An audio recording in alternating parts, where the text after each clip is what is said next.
Oh, good morning, Interbet fans, and welcome to the preview for the Turffontein Standside meeting. This is the 5th of February 2022. We've got a 20 pentrometer now. That seems strange because the pentrometer readings and everything else is exactly the same as it was Saturday when we had this race meeting postponed. So I'm not sure it's 20 because they had a tremendous amount of rain, but that we're going to have to take on trust.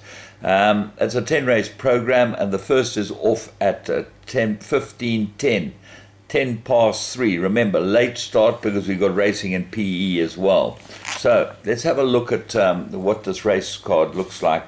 And I think it's a pretty straightforward race card. I couldn't find too many spooks here. And after a very successful day yesterday, let's kick off with the Juvenile Plate, the first race over 1,000 meters. I find it very hard to go against Power Broke. I thought he won extremely well. And I expect him to go in again. He won in a canter. The first run out of Adetio, Mike the Cox runner, gets Richard Fourie. He's up from the Cape, and take a note of that. You've got to have a look at Magic Tattoo. That might be the big improver with Calvin Habib. Top 3 in the betting, so pretty straightforward. Race 2, Maiden Plate, Fillies and Mares, and Lady Ossia, very, very hard to go against. I think that she does look like the right one. Her last start might have been a bit sharp for her. She might be better over this type of trip. But looking at this field, Picara might be a danger. No shoes on this one, but they put the blinkers on with Gates. That's number 2. Loved Bite there or thereabouts, but seems well held by Lady Ossia. Caruso got some sort of chance. Richard Fourie for David Nieuwenhuizen. That's a jockey booking you've got to have take note of.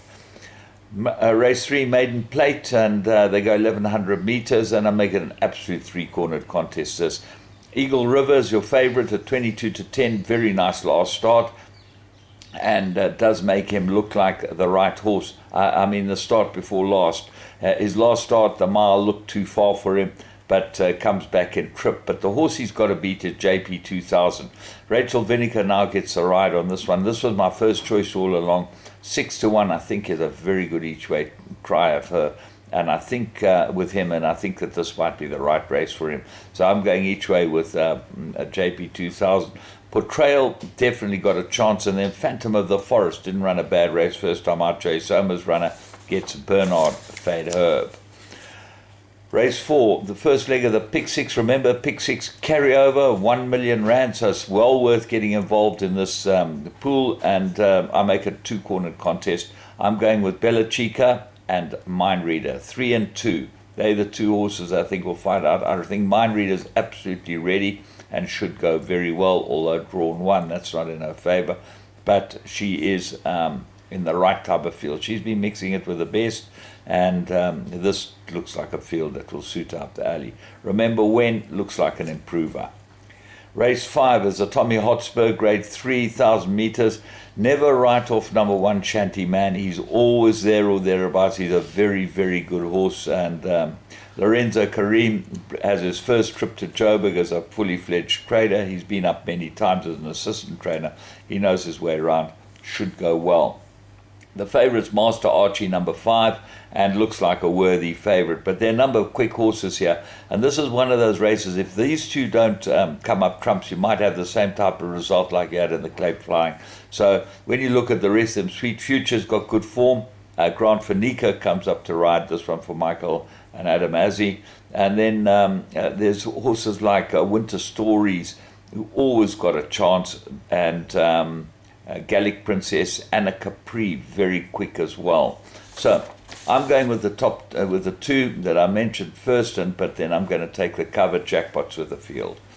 Race 6, Fillies Guineas, grade 2. It's a mile race. Desert Miracle, impossible to go against. She looks like the absolute business in this race. Sean Terry's runner, Rain in Holland, that was number 1, Desert Miracle. Number 2, Rain in Holland, looks like a danger.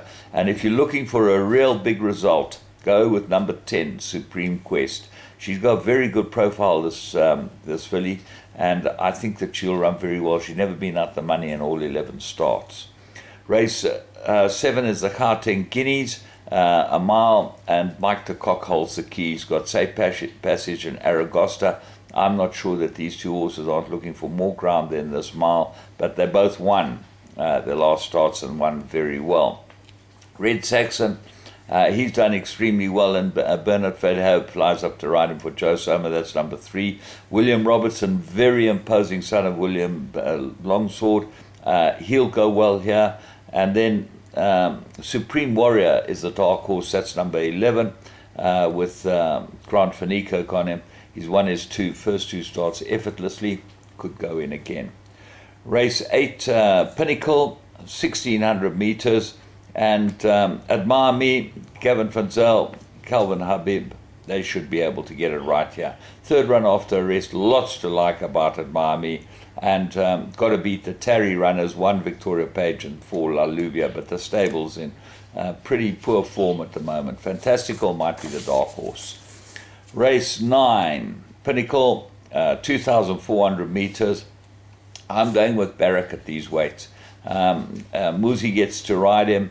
He's a good stayer. He's very consistent. There's no great shakes, this horse, but he does plug on, and if you give him the right type of ride, he'll go well, and this looks like the right type of race for him. Shanghai, got to give him 4 kilos, and I think that might be beyond him, but he does look like the danger. The horse that interests me is African Adventure, 16-1 about this horse. This is a very good horse. Third run after arrest, profile good, and certainly will be well suited by the 2-4, although needs a bit further than that. Marching On Together is always there or thereabouts, gets Samanga Kamalo. Race 10, Pinnacle, 1,400 meters. MK's Pride, very hard to oppose. He's a super course and distance horse and should go extremely well. Gavin Van Zyl might be able to end off the card with number 9, Good Time Guy, who won very, very easily last time and only gets 50 kilos to carry. But I thought that Calvin Habib rode an extremely good race on him, and that's the problem with this race. Can MK's Pride give Good Time Guy 12 kilos? That is highly debatable. Bingwo won a good race feature, and it looks like back over a better trip for him. And then you've got to have a look at Nvidia maybe to have some sort of chance in Icky Guy. But all in all, it does look like one of those days where we'll be with the horses that look like they should be able to win. And I don't see, as I said, too many problems with the race card. And hopefully we'll have a very good day at Turffontein for Guineas Day in Gauteng. From me, James Goodman, and the Interbet team, you have a great day's racing at Turffontein. Remember, late start, 3:10.